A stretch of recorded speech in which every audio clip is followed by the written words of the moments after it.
The process for donating shoes is simple. Just grab your old tennis shoes, flip-flops, any and all shoes are accepted. Then bring your donations to one of these drop boxes located on campus. This is the final regular season home meet for the Trojans, but not the last time these athletes will run this course. Troy is the host site for the 2013 Sun Belt Cross Country Championships on November 2nd. With 1.7 seconds left on the clock, Emil Jones drained the game-winning jumper. But it turns out that's not the play Coach Maestri called. The Troy University Sports Hall of Fame ceremony was the first time that many people had been inside the new Trojan Arena. And head basketball coach Don Maestri said the excitement over the facility can be summed up in 3 simple letters. If you're on Twitter, you can tweet your question at Barry McKnight using the hashtag TrojanTalk.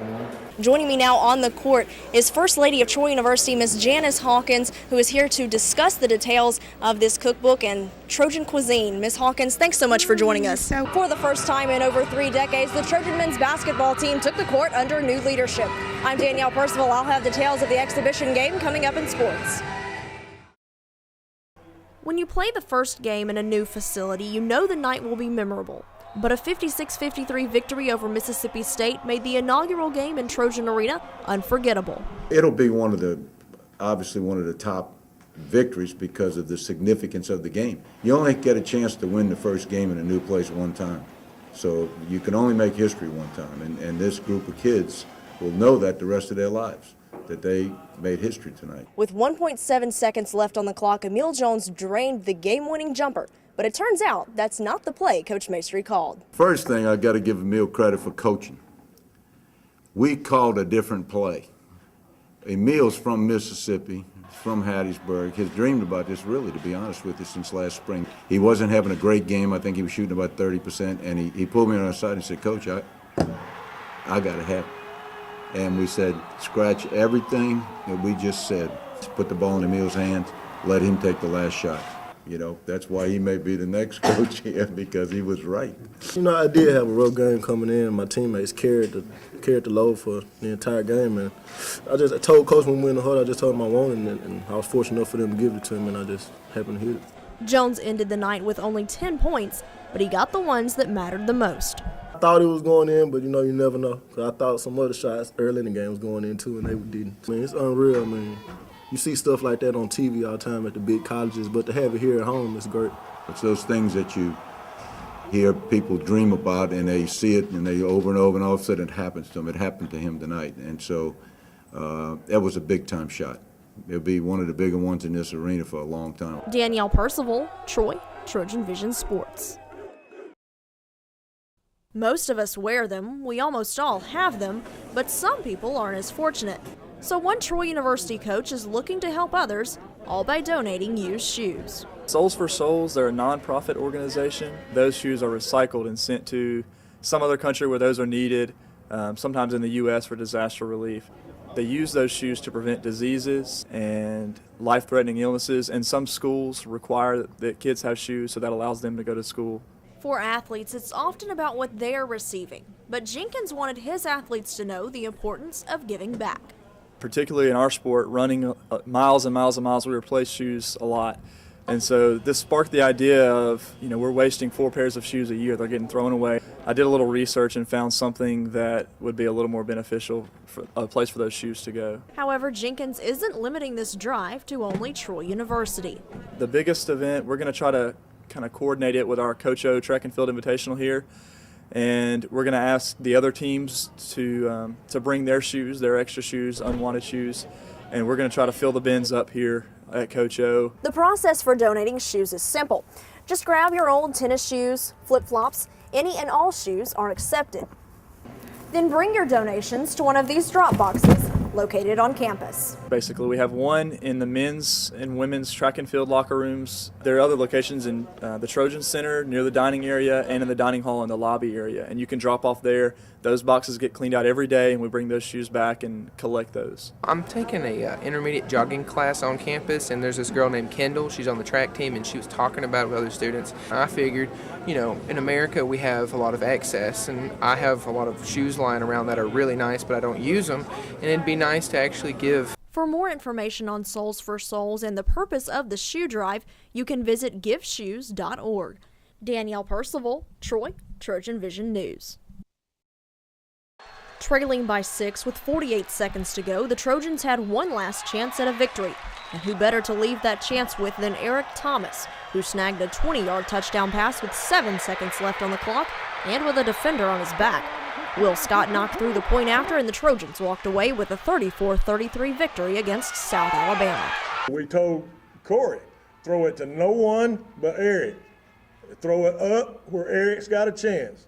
Eric, if you can't catch it, you cannot let him catch it. You cannot let it be an interception. So you got to either be a great receiver or a great DB, depending on in a split second. I think it was a pass interference at the end, but I still had to come down with it in order for us to win this game. The Trojans led by as many as 17 in the game, but gave up 4 touchdowns in the second half, including the Jaguars' go-ahead score with 48 seconds left in the game. That was just one of those things. It was heartbreaking, running down the field. 'Cause I thought he had an interception, and to see the ball tip, my heart just dropped. But like I said, thank God for Eric Thomas. The Trojans' fast-paced, high-powered offense hasn't been as explosive recently with more long scoring drives, but the team knew they had what it took to get it done at the end. The coaches, they came to us after they went up with 48 seconds left, I think was the exact time, and they were just like, let's go down and do it, man. We've been waiting on one of these times. Our offense, we can score fast. And so I think it took us 41 seconds. Game-winning drives are something the Trojans practice often, and wide receiver Brian Holmes said the game situation against South Alabama was more favorable for Troy than the ones they are given in practice. I didn't have any doubts because we work that drill every week in practice, and sometimes we don't even have timeouts, and sometimes we have one in practice. We never have 3, so I didn't have a doubt in my mind that we couldn't get down there and score. Danielle Percival, Troy, Trojan Vision Sports. Saturday, the Trojan cross-country teams competed in the annual Coach O Invitational at home on a newly designed course. The men's team took the top spot while the women finished in third, and head coach Jeff Jenkins said he was impressed by both teams' performances. Team-wise, the men ran away with the meet. I think we went 1 and then 3, 4, 5, 6. So, the score, I think we scored 16 points when a perfect score is 15. On the women's side, I think we moved up late like we wanted to do. We wanted to work on the middle third of the race. And that's where we really saw a lot of improvement with those ladies. And a few people stepped up a whole lot more than others even. I think we had 3 in the top 10, so it's a good thing to have, is have 3 girls that are finishing right there back to back to back. Jenkins implemented a different strategy for the men's team in this race, and one that proved to be beneficial in the end. After the mile mark, we had a pack of guys sitting in about 4th place. Anybody was in 4th. They were just all so close together. They come through the 2 mile, and it was very, very similar scene. I saw Enoch top the hill and pulling his guys together. He was looking around, making sure that he had everybody with him, and we kind of let the dog off the leash, so to speak, and told him he can go get the other guys. And I think they must have had at least 200 meters on him, but he caught them both and pulled away, and I think he beat them by 200 meters. This is the final regular season home meet for the Trojans, but not the last time these athletes will run this course. Troy is the host site for the 2013 Sun Belt Cross Country Championships on November 2nd. Well, I talked to the team after the race, and they talked about which areas are the most important to them, which areas do they think we need to spend a lot of time on and work hard on. They singled out a couple different places that we need to do some work on, so we're definitely going to spend a little bit more time on those areas. Georgia State was smart to come to this meet and see what it's going to be like, and nobody else is going to be able to see that. And so I can't even put a value on what that's going to do for our team going in 3 weeks from Sun Belt Championships. Danielle Percival, Troy, Trojan Vision Sports. Now Danielle Percival joins us for a look at sports. So Danielle, the Trojan football team is not in action this week, but that gives the Trojans, a chance to sort of scope out their competition. Well, that's right, Judson. The perfect opportunity came last night as their next opponent, Western Kentucky, was in action. We'll have a recap of that game coming up here in sports, but first off, got a little bit of a feature on a football player to look at first. All right. Well, the man, the myth, the legend, Eric Thomas, continuing to show he's got some of the best hands on the Trojan football team and possibly in the conference. Most Trojan fans know the skills Thomas has when it comes to touchdown receptions, and he's already showcased it several times this season. Maybe none more memorable than this game-winning touchdown with the defender on his back and only 7 seconds left on the clock against USA. But this weekend against Georgia State, Thomas was at it again. This time, though, it wasn't a spectacular reception that gave Thomas the spotlight, but rather what might be considered the stiff arm of the season as Thomas bowled over the Panthers safety Arrington Jordan. Looking at it again, that's a nice little welcome to the Sun Belt. Though Thomas doesn't have the chance to add to his already impressive season this weekend, he says he and the team will still be working during this bye week. Really not an off week. We just don't play this weekend. We still got practice, and we still got to work hard to prepare for this Western team. You know, they're a great football team. We just got to put together a good scheme, go out there and get the W. And the Trojans won't be in action again until October 26th when they take on Western Kentucky. But speaking of the Hilltoppers, they were in action last night in a game that featured two teams left on Troy's schedule, Western Kentucky and Louisiana Lafayette. Bobby Petrino's squad entered at 1-1 in the league, while the Ragin' Cajuns were 1-0. But it was the Hilltoppers who struck first with a touchdown on a play-action pass early in the first quarter. And they would go up 10-0 and then look to make it 17-0 in all. Hilltoppers on a 4th and goal on the 1-yard line. Brandon Dowdy rolls out under pressure, and that's never good. 99-yard pick six by Al Riles, and the Ragin' Cajuns had a 14-point swing. But it was just a sign of bad things to come for the Hilltoppers.